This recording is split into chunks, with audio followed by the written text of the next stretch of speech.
Pure Paithani कशी ओळखायची चला तुम्हाला दाखवतो आता।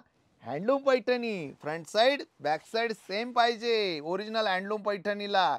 बुट्टा पण पूर्ण विविंग मध्ये पाहिजे। त्यानंतर सिल्क जे पाहिजे ते एकदम ओरिजिनल पाहिजे। प्युअर सिल्क पैठणी ओळखण्याकरता काय करायचं तर आपल्याला काढायचा असा हा शेवटचा धागा। बघा आपण हा शेवटचा धागा काढतोय। हे बघा धागा आपला काढून झालेला आहे बघा। आता मी त्याचं पूर्ण हे करतो तुम्हाला परीक्षण दाखवतो कसं तुम्ही ओळखायचं सिल्क काय आहे आणि सिल्कचं परीक्षण काय आहे तुम्हाला सांग। त्याचबरोबर आपल्याला सेमी पैठणी कशी ओळखायची ती सुद्धा मी तुम्हाला दाखवणार आहे आणि त्याचा सुद्धा धागा मी काढून तुम्हाला जाळून दाखवणार आहे। बघा सेमी पैठणीला असे बॅक साइडने थ्रेड्स असतात। बॅक साइडने थ्रेड असतात त्याच्यानंतर कटिंग बुट्टा असतो।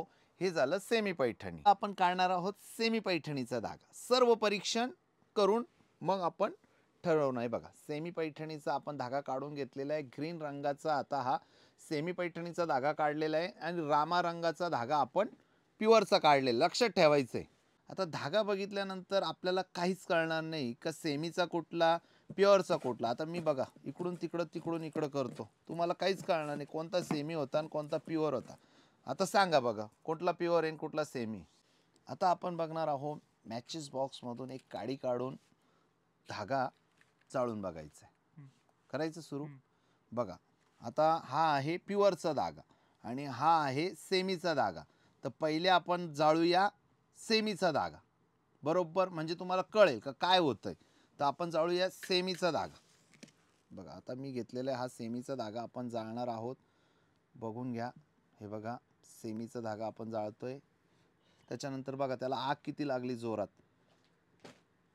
सेमीचा धागा आहे तो आता हा बघा हा धागा जो आहे हा पूर्ण राख झाली बघा। आता हे असे म्हणजे भारीतले धागे यायला लागले का त्याच्यात पूर्ण राख होते बघा पूर्ण राख झाली बघा।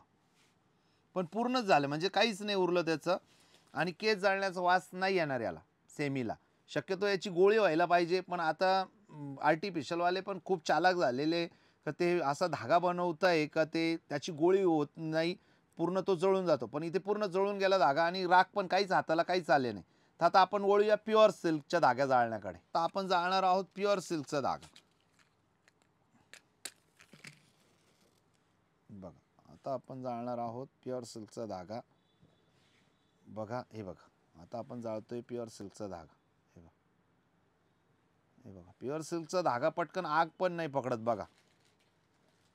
हे बघा प्युअर सिल्कचा धागा जो आहे तो पटकन आग नाही पकडत कारण त्याचं ते वैशिष्ट्य तसे कारण तो नॅचरल धागा असतो। आता इथे आपण जाळलेला आहे धागा तुम्हाला केस जाळण्याचा वास येत असेल सर्वांना। तर आता मी इथे तुम्हाला चुरून दाखवतोय बघा। चुरून दाखवलं काय झालं इथे पूर्ण ॲश झाली पूर्ण पावडर झाली बघा। हे खास वैशिष्ट्य आहे। हां आणि दिसते शिवाय पावडर जी लागली ती हाताला दिसते। पहिल्या धाग्याची आपल्याला पावडर तर झाली नाहीच त्याच्याबरोबर तो एकदम असा जळायला लागला तो असा जळजळ जळायला लागला आणि त्याच्यानंतर त्याची पूर्ण जळून गेला तो धागा। बघा इथेच आहे तो पण जळून गेला पूर्ण आणि त्याची राख नाही झाली पण इथे राख झाली आणि केस जाळण्याचा वास येतोय बघा तुम्हाला वास येत असेल तुम्हाला। चला थँक्यू। व्हिडिओ आवडला तर नक्की लाईक करा। माहितीपूर्ण व्हिडिओ असणार आहे। तुम्हाला सिल्क कसं ओळखायचं तुमच्या कपाटातल्या साड्या तुम्ही काढून चेक करू शकताय त्या सिल्क आहे का पॉलिस्टर आहे। सिल्क आहे का पॉलिस्टर आहे जसं आपण पूर्वी बघायचो चांदी आहे का सोनं आहे ते घसून बघायचो तसं आता तुम्ही सिल्क सुद्धा प्युअर आहे की नाही ते ओळखण्याचं सोपं परीक्षण आहे। थँक्यू आणि व्हिडिओ आवडला तर नक्की लाईक करा आणि चॅनलला फॉलो करा आपल्या। थँक्यू।